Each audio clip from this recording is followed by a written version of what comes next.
I'd like to introduce to you Moin Mohamed, who is going to talk to us about the eye aspects. And Moin has a really great experience in that he, from both diagnosis but also fixing some of the eye issues as well. So he's going to tell us a bit about it. The other thing too is he has the opportunity to actually help some of you by taking some pictures and understanding more about the eye aspects in your families. And this is something that he can offer to you, and I'm sure he'll tell you more about that later. Moin, thank you. Thank you. After Brie showed her picture of the dancing hairstyle, I was going to walk home and go home. I think I had nothing to compare to that. So even though Allport described these eye changes in 1922, 1927, really things haven't advanced so much in terms of what we really understand. I'll just talk about my colleagues. So my background is I've done a research degree in genetic eye disease, rare eye diseases. I'm also the parent of a child with a rare genetic condition as well, so I can see it from the other side as well. My colleague's Omar, he's a retinal physiologist and retinal specialist, and Zaid, he's a front of the eye surgeon. So we sort of work as a team in terms of investigating, photographing, analyzing, and operating on eyes. What we can talk about, the eye. It's sort of essential to talk about why it's involved in Allport syndrome. And in terms of a practical sort of advice, what symptoms do we expect? Why are they often forgotten about and ignored? And what can you do about it? And then ultimately, why we're interested as a sort of threesome in Allport syndrome.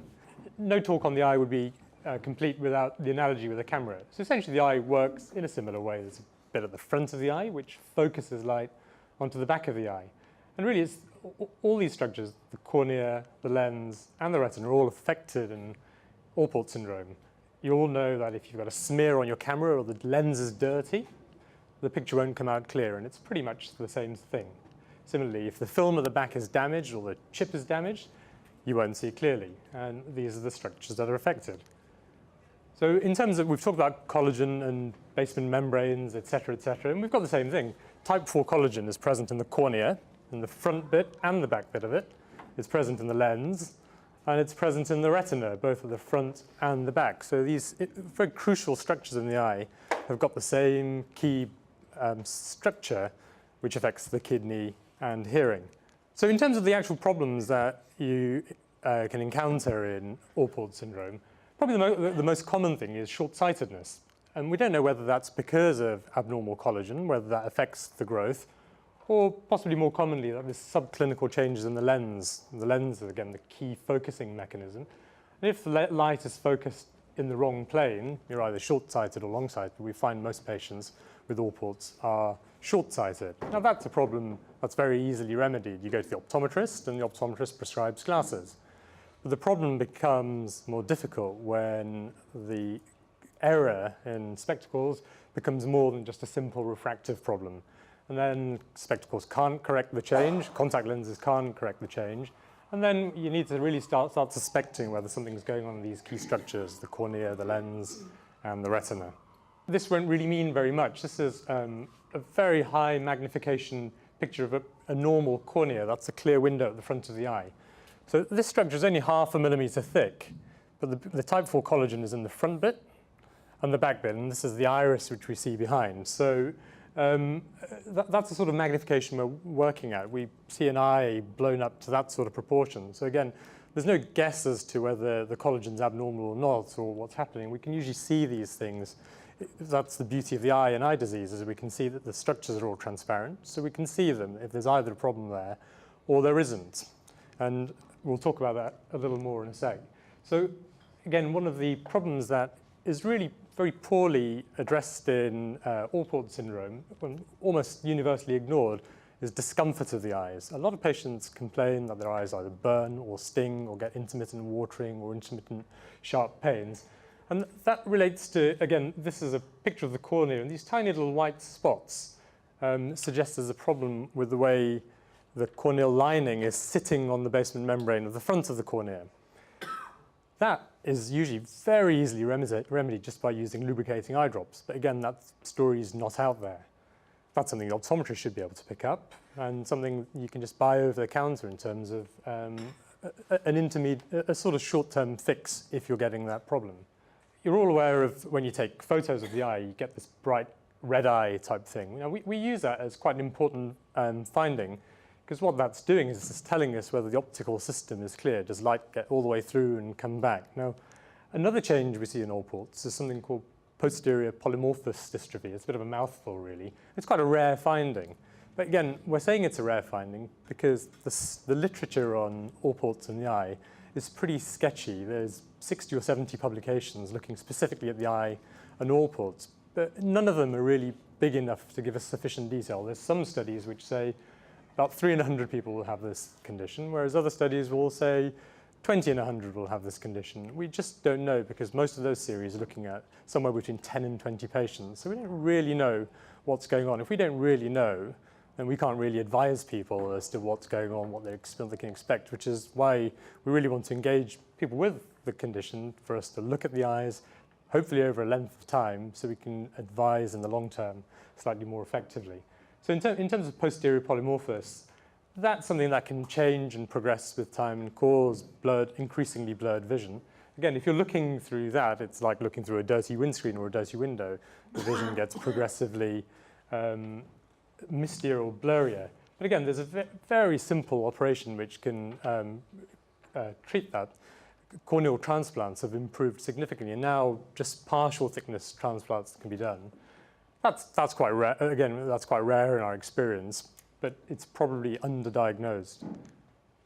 The key change, which everyone seems to know about, is lenticonus, which is an abnormality in the shape. Lenticonus meaning a conical shaped lens. So the lens in the eye, rather than being nice and smooth and spherical, has got a little peaked change. And that is the most extreme form of lenticonus seen. So again, that's that same red eye picture. So rather than looking relatively clear, there's this oil droplet type pattern in the middle. Now, when it gets to that situation, it should have been operated on 5 years before. It shouldn't get to that position, really, but unfortunately, it does. Now, we're not really sure why. This has been documented in the textbook. This is what Allport described in the 1920s. So it's sort of unsure as to why these patients with this don't come through, but it's probably because the change is much more subtle. It's not so obvious to pick up. But again, one of our aims is to provide you all with a checklist that maybe you can take along to whenever you have an eye test. So the eye doctor or optometrist or whoever's looking at you is particularly looking out for these things. They can just tick cornea clear, lens clear, and if they've not got the adequate technologies for looking at the lens in a very detailed way, then to pass the patient on or pass you on to someone who can. So this is some very specialized imaging of the lens. Again, this sort of thing isn't available in most places. And with lenticonus, you can just see how that is just slightly warped. And again, if you have a mirror which is slightly warped, like in a hall of mirrors in a circus or fair, you can see how the image is very distorted, and it provides the same sort of thing. If the lens isn't perfectly spherical, then the image you see through that lens is abnormal. Now, when it becomes subtle, then it is very difficult to just pick up on the regular microscope that we use. And that's why we'd like to study patients with this condition in a bit more detail. You can get those same lenticonus changes at the back of the lens as well.